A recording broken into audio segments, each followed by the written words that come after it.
Hi friends, કેમ છો? ખપાતમાં આજે વિશેષ કરીને મધ્યમ વર્ગ, કારણ કે હું પણ મધ્યમ વર્ગમાં જ ગણાવું,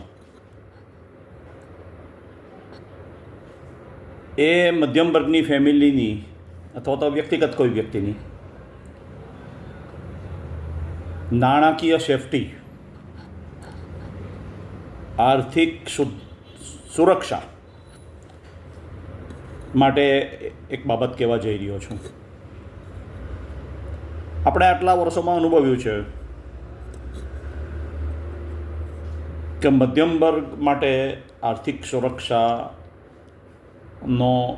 મોટો જો કોઈ માપદંડ હોય, કોઈ આધાર હોય, તો એની નિયમિત થતી લાંબા ગાળાની બચત છે.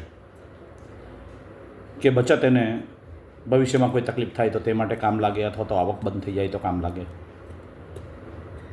જેમાં નિયમિત બચત છે, વીમાની પોલિસી છે, આવી બધી બાબતો એ લેતા હોય છે અને એના લાભ લાખો ફેમિલીઓએ વર્ષો સુધી લીધા છે અને ભવિષ્યમાં પણ લેશે એવી અપેક્ષા ચોક્કસ રાખીએ આપણે. પણ આ વખતના બજેટની અંદર, કેન્દ્રીય બજેટની અંદર જે ઇન્કમ ટેક્સની લિમિટ 12 લાખ રૂપિયા કરી છે અને ઈપીએફના પૈસા એટીએમમાંથી પણ હવે ઉપાડી શકાશે. આને લીધે શું થશે કે મોટે ભાગે ઇન્કમ ટેક્સ બચાવવા માટે જ લોકો વીમા જેવી પોલિસી કે બીજા ટેક્સ સેવિંગ બોન્ડ કે એવું કંઈક લઈને બચત કરતા હતા અને આર્થિક સુરક્ષા મેળવતા હતા. પણ હવે 12 લાખની ઇન્કમ ટેક્સની લિમિટ કરી એટલે આ બધી જગ્યાએ રોકાણ કરવાનું હવે મધ્યમ વર્ગ કદાચ ટાળી શકે છે અને પૈસા વાપરશે. સરકારની પણ આ જ ધારણા છે ઇન્કમ ટેક્સની લિમિટ વધારવાની, કે મધ્યમ વર્ગવાળા બચત નહીં કરે, પૈસા વાપરે, પૈસા માર્કેટમાં આવે અને એટલે જીડીપી વધે અને સરકારનું સારું લાગે. જીડીપીના આંકડા વધેલા બતાવે તો એમને ઇલેક્શનમાં પણ એ કામ લાગે. પણ એનાથી મધ્યમ વર્ગ સાફ થઈ જશે. ઈપીએફના પૈસા પણ એક સામાન્ય માણસને નિવૃત્તિ વખતે ઘણા કામ લાગતા હતા. એ પણ એટીએમથી ઉપાડવાનું જો ચાલુ થશે, સરકાર એને સગવડતા કહે છે, પણ એ સંયમ રાખવો મધ્યમ વર્ગ માટે અઘરો પડશે. કારણ કે તમે કોઈ પણ રેસ્ટોરન્ટમાં જાઓ તો 80% મધ્યમ વર્ગના લોકો હોય છે. 2-3 હજારનું કચરો આઈટમ ખાઈ જાય છે.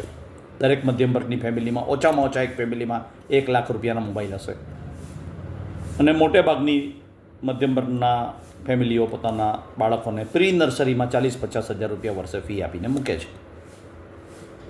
એટલે મધ્યમ વર્ગ પાસે જ્યારે પૈસા આવે ત્યારે છૂટથી વાપરે છે. માર્કેટમાં ઠલવાય અને માર્કેટ માટે સારું. માર્કેટમાં ઠલવાય તો કોઈને રોજીરોટી બી મળતી હશે, પણ પોતાનું શું ભાઈ? પહેલાં તો પોતાનું વિચારવાનું છે ને, પછી દેશની જીડીપીનો વિચાર કરવાનો છે. તો આ સંયમ હવે રાખવો પડશે.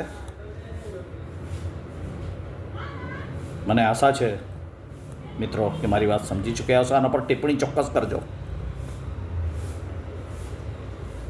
ડૉક્ટર ધીરેન દેસાઈ, બાબેન.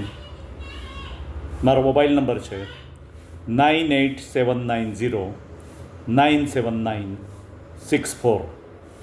આવજો.